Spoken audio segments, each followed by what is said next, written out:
Hello, I am Queen Kunge Enoch. Join us every Tuesday on the program Talking Peace, where we raise discourse on how to attain peaceful coexistence and tolerance in our society. Talking Peace is a production of ZT Communications in partnership with Taraba State Broadcasting Service TSBS Jalingo. For enquiries and advert placements, please call 0803 454 0469. Talking Peace is the meeting point. Join us.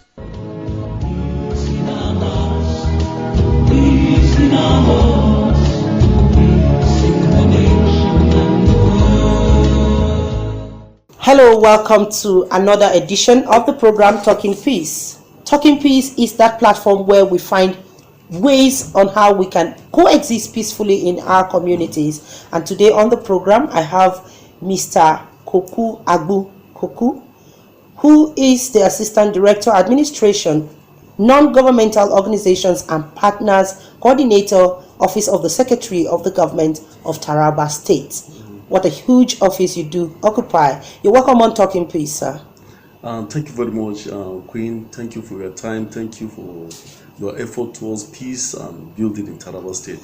I'm Koku Agbu Koku Baba in court. NGOs and Partners Coordinator in Taraba State, Office of the Secretary to the Government of the State. As you all know, Taraba State has been passionate about peace, peace building in the state. The governor, in his quest for peace, has passed a law on conflict and management in the state in 2017. Based on his quest for peace, he passed that law to mitigate the crisis within the state. And in his quest, he has enacted various committees on peace to cope with the incessant killing in the state. And one of these committees are the Shomo and Jolo committee on Lao. He has also the committee on the Mambila Plateau, the farmers' headers crisis, and he has also constituted a committee on the thief and its neighbors. And various committee was constituted by His Excellency to see that people in the state live in harmony and in peace. And he also has a slogan that says, "Give me peace and give me development." Without peace, I don't think there is anything that can exist. So the government tried to bring about mutual understanding and mutual coexistence between its citizens and its neighbors.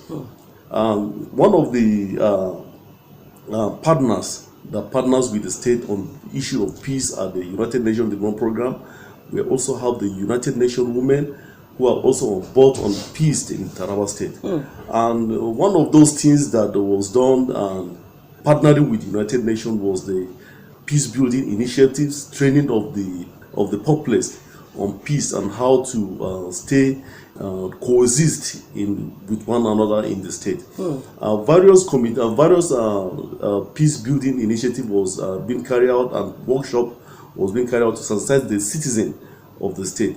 And those workshop was being carried out in Ukari and Ibi, which was initially been the pilot study of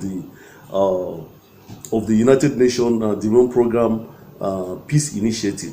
But now it is taking a wider dimension, is not only the two local government for the pilot studies. The project is all about seeing the integration of the citizen of the two local government, that is Ukari and Ibi, especially those people that are seriously hit by the crisis. So the United Nations came in partnering with the state. We hold series of advocacy meetings, series of workshops, bringing the both component, that is both the farmers and the headers together, seeing reason to coexist together. And the workshop was fruitful, and it yielded a result, because now there is no any news of farmers headers crisis now it has reduced. But you can't say there's no news at all. No, yes, every day we wake with every other day or occasionally we wake with news of silent killings, especially farmers who can't go to their farms because of fear of being attacked or even killed and maimed while they go to sustain their livelihoods, meaning these things still happen, the crisis. Now, how has this peace initiative been able to trace the history of these occurrences or those things, the triggers to this crisis, so that it can be nipped in the bud or at least brought to a very considerable minimal rate in the society? Thank you very much, Quende, for this question. The state tried to form a forum of peace and conflict in the state, and we meet monthly with the Mayati Allah and the Farmers Association and some other stakeholders in the state to meet and discuss peace and the ways and modalities in which the farmers and herders will live together and coexist.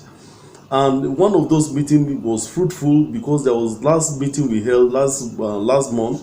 We called the farmers and the herders, we interact together, and they tell us their roles in mitigating peace in the state. They said most of the, from their discussion, we made to understand that most of the herders came during the planting season and during harvest.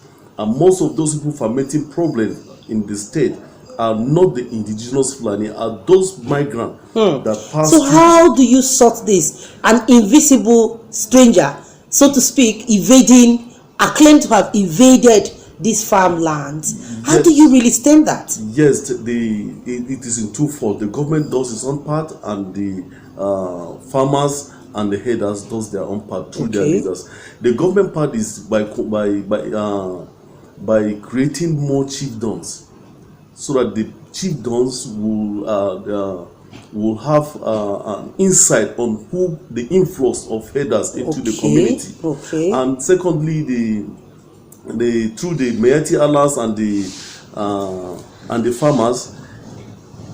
For example, the last meeting when the herders invaded someone's land, the Mayati Allah were proactive. They move and then apprehend the header that destroyed the farm and was being prosecuted in the by the police. Did they now ascertain that person was a stranger in that community? Yes, it was a stranger. It was a stranger, and most of the strangers, as was being pinpointed by the headers, that most of the strangers don't come with their families. They only came alone and wreak havoc and leave unnoticed. Wow. So that's what is happening. So, but now you have raised the issue of the role of the traditional institutions in attaining peace in the community.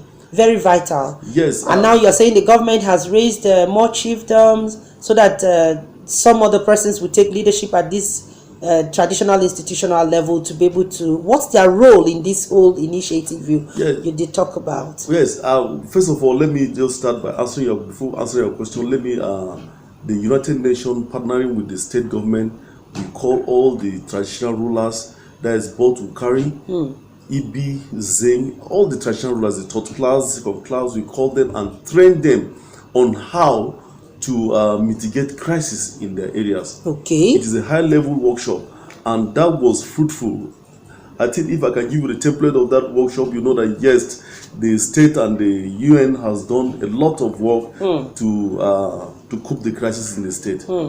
That's to mitigate it, to ensure it does not even happen at all at some point. Okay, so now this government's role, which you did talk about, what's the role of the traditional institution in ensuring that these crises are solved or they are stopped from even happening? You see, the traditional council, they are the grassroots. They are close to the people. They know the influence of people in their state, in their locality. They know who come in and they know who goes out. So they play a very vital role in mitigating crisis in the state. All right, you did say there are two components, one which was the government component and then the United Nations component. What's the UN component in ensuring peace in these peace initiatives in Taraba State? Well, the United Nations Peace Initiative, first of all, partnering with the state government, they train they have livelihood support program in the state. They do an analysis mapping of crisis area, which will help the government in knowing where the crisis come, the data of where the crisis come from, and how to curtail the further occurrences of crisis. And for the livelihood component, the United Nations partnering with the state identify 1,000 families who are worst hit by the farmers' headers crisis. They didn't pick anybody. Okay. It's just those people that are hit by the farmers' crisis. How do you mean worst hit? Those people that are affected. Those lost family members. Lost family member, burned their houses. Okay. They don't have any livelihood. And the essence of this is to at least let them feel among the people. Let them start life again. Okay. So partnering with the United Nations, they have trained. We trained 1,000. There is 600 in Ukari and 400 in Ibi. And we are about to train 200 by next year, at least to bring them to Limland, let them feel among. Let them start life afresh. Wow. At least to remove the trauma of war and crisis from them. But how do you tackle the issue of the internally displaced persons who are now scattered across some of these crisis-affected areas? Yes, the government has done its best by now we are going on the pilot study of reintegrating two communities into integrating two communities, that's resettling them. We have one in Chunku and one in Asa. So the government has done its best trying to provide shelter, water, electricity, and integrate the community. It's just a form of pilot study, though we have many places that flashpoint in the state, but these are only pilot study. And I believe the government also advocate for UN to come in by bringing the UNCR, that is the Human Security Trust Fund, to assist in at least shelter for IDPs. Though the government is doing its own best and will carry, we also advocate for UN to help the state too. Okay, you keep going back to UN to help the states. UN to help the state. No, UN to help the state. Now that sounds to me more like. Do we have hope? Yes. There's hope, right? We are partnering. We are not partnering. They are not doing everything. We are partnering. We are providing some other amenities. Okay, that sounds assuring. Because when you keep going back to UN, and when UN is not there, I'm wondering what will happen to those who have been reintegrated, those whose livelihood has been improved, and all of that. Now, ensuring peaceful coexistence is collective. You've talked about the role of the government, a donor, partner, and then maybe traditional institution. Now let's go back to the community. You have components of the community, the youth. A very, very productive youth we have, especially in our rural communities. How are you working to integrate this important component into this peace building initiative of the government? Yes, if you look at the law of the peace building law of the state, it plays more important roles in youth and women, because in all the local government, the component or the composition of the peace bureau, it consists of youth. Okay, it's going to be from the community level? Yes, from the community level. Each community would have a representative, and that representative, it has a considerable number of youths. If you look at the law, the youth and women play a very vital role in the bureau, in the peace bureau. And by God's grace, His Excellency has promised us that before the end of January, that bureau will be in existence and will be operationalized. And secondly, to mitigate crisis in the state, partnering with the UN. You say they shouldn't help us. No, I didn't say so. Mr. Kuku. I only said you keep mentioning, the UN. So I want to be sure that this is sustainable even when the UN is not here. Yes. Partnering with the United Nations, we have an infrastructure on peace and conflict resolution, which is the CIWA system. That is the conflict early warning and early response system, which has been procured and will be installed in the state. And the work of the CIWA system, that is the conflict early warning response and early warning and early response system is to pinpoint flashpoints, to pinpoint what is early signs of conflict in the state. And this infrastructure is covering the whole state. It's not only Jalingo, all the 16 local governments and the two development councils. Area. So the essence of this thing is to track criminals, to track criminals. So that at least the early warning system is a device that can help, in line with the peace and bureau of the state, it would help to mitigate crisis. So we are expecting the installation of the machine any moment from now, and you think that will contribute to ensuring that we enjoy peace in Taraba State? Definitely, because if there is a sign of conflict, anybody can use his handset and send a message through the to the machines, and the machine will analyze. Okay, let's look at the issue of credibility now. Okay. There's a gap between the led and the leaders. How do you intend to have a buy-in of the community to trust enough that if I send my message to this early warning center, like you did say, I will be protected, or in turn I won't become the plaintiff becoming the accused and all of that? What are you going to do to have the confidence and the buy-in of those in the community? We have operators in the in the room. That is the situation room, and before anybody will enter that room, we will swear an oath of secrecy. And after swearing an oath of secrecy, the person sending the message is being protected. By whom? Is being protected. Nobody will know him. Confidentiality. It's confidential. Okay. Nobody will know him. He will be protected. He only send a message, and that message will pass series of tests within some minutes. If you send a message, the computer, the operator will call the chief of that place, or the deputy of that place, or the vigilante of that place, or the police of that place. Go to social point and verify what is happening. Is it true? Immediately he verify, or you call somebody there, immediately verify within some seconds or some minutes. You will bring it back the feedback. Oh yes, this thing is happening. Wow. Then if it happen, if the operators think this is just a minor fight, okay, we are sending the Meangwa, there's a village head, or any hierarchy from that place to go and check, to go and meet him, to go and at least settle the conflict before it escalates. But if it happens that it is a case of a murder or anything that will trigger violence and peace and of the place, then the people operator would know where to direct the message. Okay. Operation this go to so place. Something like this is going to happen. Hello, I am Queen Kunge Enoch. Join us every Tuesday, 8 to 8:30 p.m. on the program Talking Peace, where we raise discourse on how to attain peaceful coexistence and tolerance in our society. Talking Peace is a production of ZT Communications in partnership with Taraba State Broadcasting Service TSBS Jalingo. For enquiries and advert placements, please call 0803 454 0469. Talking Peace is the meeting point. Join us.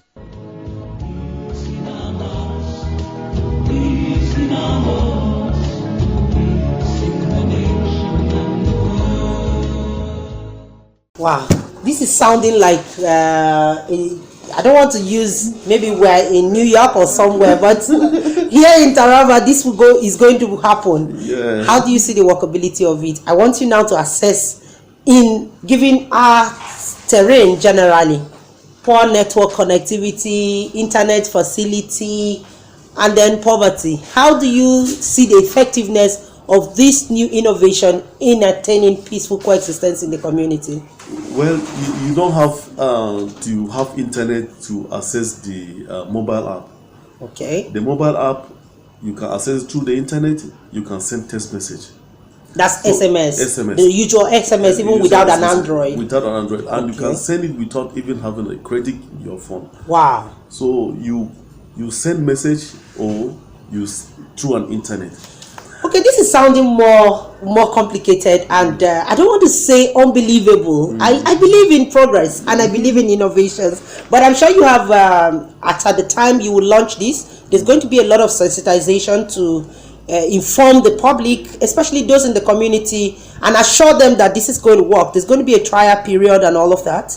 Yes, before we launch the system, that the steward system, we'll have sensitization. There will be series of sensitization, both in the rural and the urban areas. We'll sensitize the people, the importance of the machines, how the machine works, how to send text messages, and what have you. So we'll sensitize the people, and they will know. All right, you heard it here. This is more like scoop on Talking Peace. You have heard the effort of Taraba State government in ensuring that we even have early warning and response system within the community, all geared towards attaining peaceful coexistence. Little wonder the governor of Taraba State has put as his mantra, give me peace and I give you development. So Mr. Kuku, as we round up Talking Peace here now, what do you profile as a recipe for us to truly attain peaceful coexistence in our communities? The state has done its best, and it is for us now to embrace each other regardless of religion, regardless of tribe. Let's live as one. Let's live as humanists, live as a creationist, live as one, as human beings. Let's see this Mr. A as human, see Mr. B as human. Let's all be human beings, and let's advocate for human beings. Well, but the politicians won't just see that as easy as possible. Most times you see the thuggery during electioneering year and all of that, and we're close to getting into that period again. By 2021, we're already seeing posters even scattered around some states' capitals already. How do you think we can actually wiggle around with political will to ensure peaceful coexistence? Ms. Quinde, I think if you look at the history of Taraba State, since from 2007, I don't think we didn't experience thuggery. Most of the governors are not, they don't support thuggery. And especially, you look at this government, say, give me peace, I will give you development. Thuggery died the moment he came in. Wow. Yes, if you look at his campaign, it's peaceful, everything is peaceful, though the other side, there was a skirmishes by some hoodlums, but not from his camp. We don't want those skirmishes. Yes. So this government is peaceful, and thuggery died long time ago. If you know the history of Taraba, how thuggery was being sponsor, but this government, there is nothing like that. So you are assuring us? We are assuring you that the electioneering year will be peaceful as well. Will be peaceful based on what is happening and the system and the what the government has laid on the ground. I don't think there will be problem. Wow, wonderful. Wonderful listening to Mr. Kuku Agbu. Baba, you prefer that added to it. He is the Assistant Director, Administration, NGOs and Partners Coordinator, Office of the Secretary to the Government of Taraba State. Thank you so much, sir, for talking to us. Thank you very much. And thanks for profiling those recipes that would ensure that we'll enjoy peaceful coexistence in Taraba State. And if Taraba is peaceful, Nigeria is peaceful. And if Nigeria is peaceful, the world is peaceful. So let's continue to ensure that we peacefully coexist with one another regardless of our differences. Let's look humanity first, and then every other thing follows. That's how much we take on the program today. It's been Talking Peace here with Mr. Kuku Agbu Kuku Baba here in Taraba State. To join us again for another enlightening edition, I am yours sincerely, Iwesi Kunde Enoch. Bye for now. Hello, I am Queen Kunde Enoch. Join us every Tuesday, 8 to 8:30 p.m. on the program Talking Peace, where we raise discourse on how to attain peaceful coexistence and tolerance in our society. Talking Peace is a production of ZT Communications in partnership with Taraba State Broadcasting Service TSBS Jalingo. For enquiries and advert placements, please call 0803 454 0469. Talking Peace is the meeting point. Join us.